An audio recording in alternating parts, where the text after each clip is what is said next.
Coming up on Mountain News this morning, a program that has been in the works since 2022 is officially up and running in the Big Sandy. Plus, millions of Americans are being diagnosed with a heart condition that could lead to strokes or, in some cases, sudden death. Dedicated to Eastern and Southern Kentucky, this is WYMT Mountain News This Morning. Good morning, I'm Madison Carmouche. We're at that 6 o'clock mark this Monday morning, and we're going to go ahead and send it over to meteorologist Tim Drawbridge for a look at your forecast.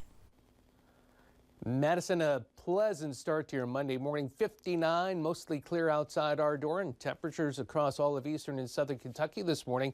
Nice, basically between 60 and 65. The update from Williamsburg now at 57. Across the Commonwealth, it's sparkling clear skies. We're actually sandwiched between two systems, the remnants of Francine to our west, and this is potential tropical storm, or tropical cyclone rather, number 8, and this moisture is going to be kind of backing in from the east and southeast. We say backing in because typically our weather is a flow of west to east. All right, check out the planner for today. A sunny start, mixed sun and clouds this afternoon, up to 82. Bus stop forecast in a few minutes. Madison? All right, Tim, thank you.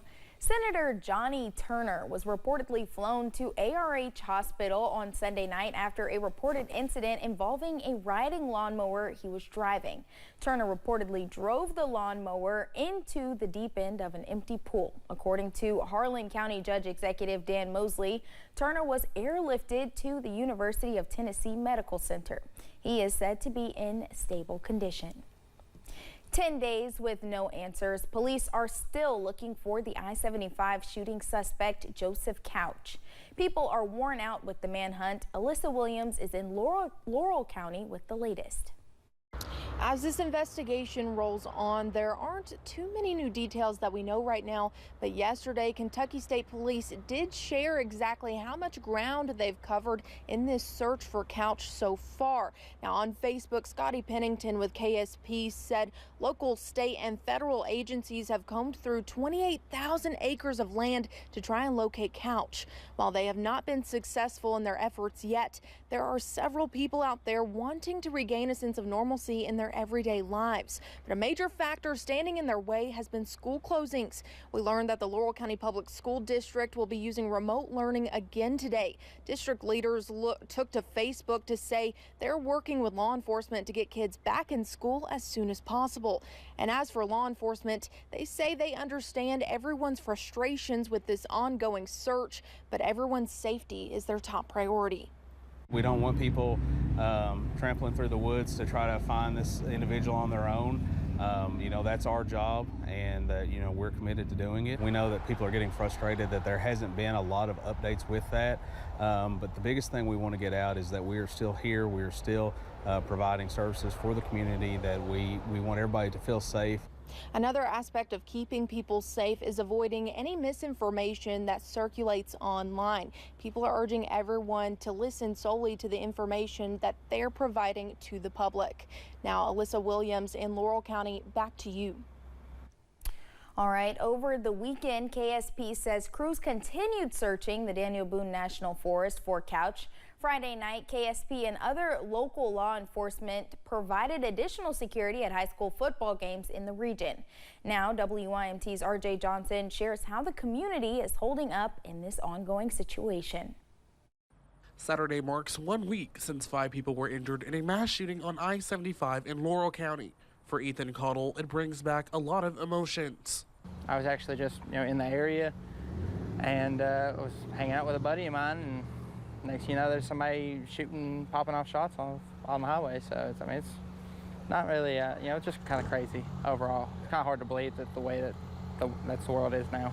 He says for the past week, it has been hard to wrap his mind around what happened. It's really just kind of, touch and go with that. It was kind of hard to believe. It seemed like it was not really real. It's something like somebody just playing a joke or something like that. And then it started getting, of course, the police reports started coming out, and people are texting each other, hey, stay off the road, stuff like that. However, Caudle says he has been more aware of his surroundings ever since. Trying to do the best you can and make sure that you and your family are safe. You have to be cautious. You have that extra sense of fear that's kind of sitting with you because you don't know where he's at. You don't know if he's going to come out of the woods or if he's changing up positions. You don't know if he could be in Laurel County, Pulaski County. He could be anywhere, and you don't really know. Saying it is important to look out for one another as a community. In Laurel County, RJ Johnson, WYMT Mountain News. Several students are heading back to the classroom today as the search continues for Joseph Couch. Districts including Corbin Independent and Whitley County schools will be open regularly to start off the week, but with enhanced security on bus routes and at schools. Officials with Laurel County Public Schools shared they are having a non-traditional instruction or NTI day. Ethan Caudle says it is important to ensure everyone's safety as the search continues. I feel like the educational system really took a hit after COVID anyway, so just to add stuff onto this, it's really taken away from kids. But I completely understand the fear of, I want to make sure everybody that I care about is safe, especially the kids, for all my friends and family. Caudle says the search has been stressful as the uncertainty of where Couch is continues. However, folks coming together and looking out for one another has been a good feeling. Political leaders have had their own reactions and responses regarding the shooting and communities impacted. On Thursday morning, Governor Andy Beshear came to Laurel County for the first time since the shooting occurred. WYMT was able to speak with Kentucky Senator Rand Paul, who says this kind of evil is not okay, hoping for a resolution for all those impacted by the incident.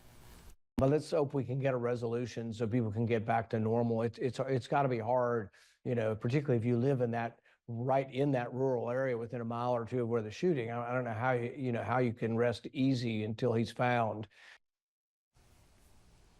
As of right now, the search for the suspect continues. In a post on Facebook, the Laurel County Sheriff's Office says to let it know if you have any tips, but to continue to stay vigilant, stay aware of your surroundings, and check on your neighbors as the investigation enters week 2. A ribbon cutting in the Tug Valley area brought state and local leaders to Pike County on Friday, celebrating a program that has been underway since 2022. WYMT's Buddy Forbes has more about ARH Advanced Care Big Sandy. If there's a region that has earned and deserves everything we get that is good for our people, it is here. A ribbon cutting to celebrate hope and healing here at home. A lot of the patients in our area, they lack resources that they need to travel to Lexington, Louisville, or other places. ARH Advanced Care Big Sandy is a long-term acute care facility designed to cultivate a holistic health care model for patients who are in need of critical care or dealing with a complex diagnosis. But also with the ultimate goal to give them their quality of life back.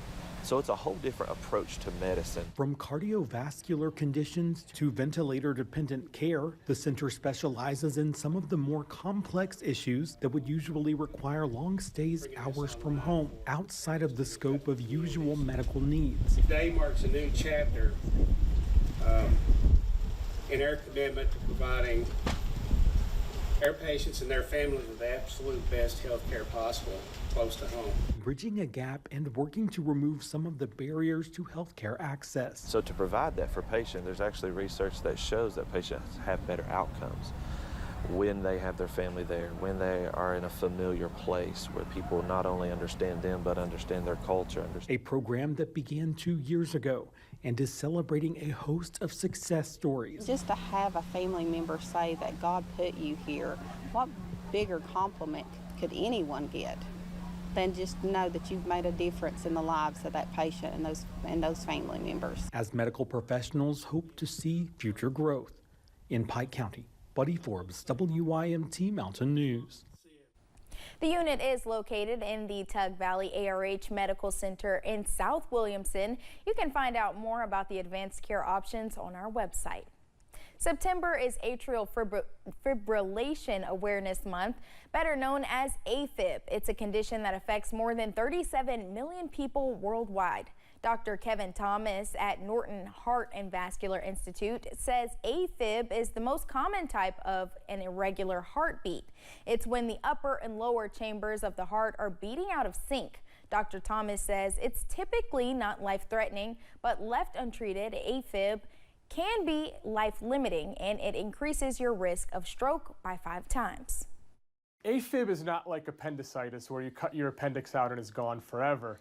Unfortunately, atrial fibrillation, while it can be managed effectively with risk factor modification, medications, and surgical procedures, there is no, quote, cure for it. It requires an ongoing effort between the physician and the patient to manage the risk factors and manage the symptoms. Treatment for AFib can range from medication and lifestyle changes to surgical treatments like implants or ablations. 3 times as many Americans have AFib than previously thought. That's according to UC San Francisco, which estimates the number to be about 10.5 million adults in the U.S., with patients skewing younger. AFib is a rapid irregular heartbeat that can lead to stroke or sudden death.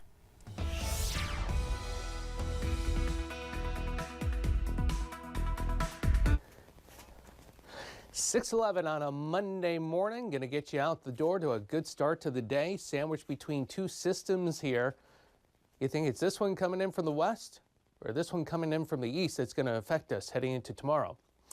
If you said the system coming in from the east, guess what? You're right. Typically our weather does come in west to east, but not the way the flow is going.